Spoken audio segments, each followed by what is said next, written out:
আসসালামু আলাইকুম বন্ধুরা, আমি তোমাদের আজাইরা আপা। আজকে দেখো তোমাদের জন্য কি রেসিপি নিয়ে আসলাম। রান্নাঘরটাও মিনি সাইজের, পাতিলগুলো মিনি সাইজের। তবে এটা কি ভাই, এটার কিউটনেস তো একদম ওভারলোড হয়ে গিয়েছে। এটা এত সুন্দর একটা ছোট্ট পাউরুটির প্যাকেট। এটা আজকে আমার হাজবেন্ড আমাকে বানিয়ে দিয়েছে। বউয়ের মানসিক শান্তির জন্য কি না করা লাগতেছে লোকটাকে। আমার মাঝে মাঝে আফসোস লাগে, তবে আমাকে হ্যাপি দেখলে নাকি ওনারও ভালো লাগে। যাক, ভালোই।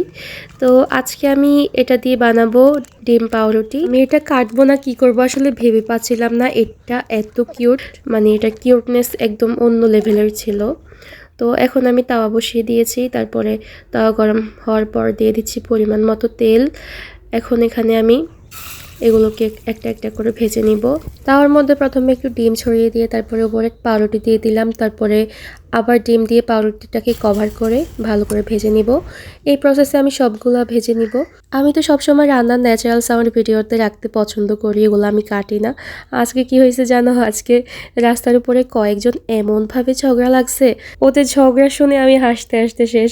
মানে পরে মনে হয়েছে হায় হায়, আমার ভিডিওর কোয়ালিটি নষ্ট হইতেছে, রান্নার আসল সাউন্ড তো আমি ব্যবহার করতে পারবো না। তো এই তো আজকে আমার রান্নার ফাইনাল লুক কেমন হয়েছে অবশ্যই কমেন্টে জানাবে। So thank you guys, thanks for watching.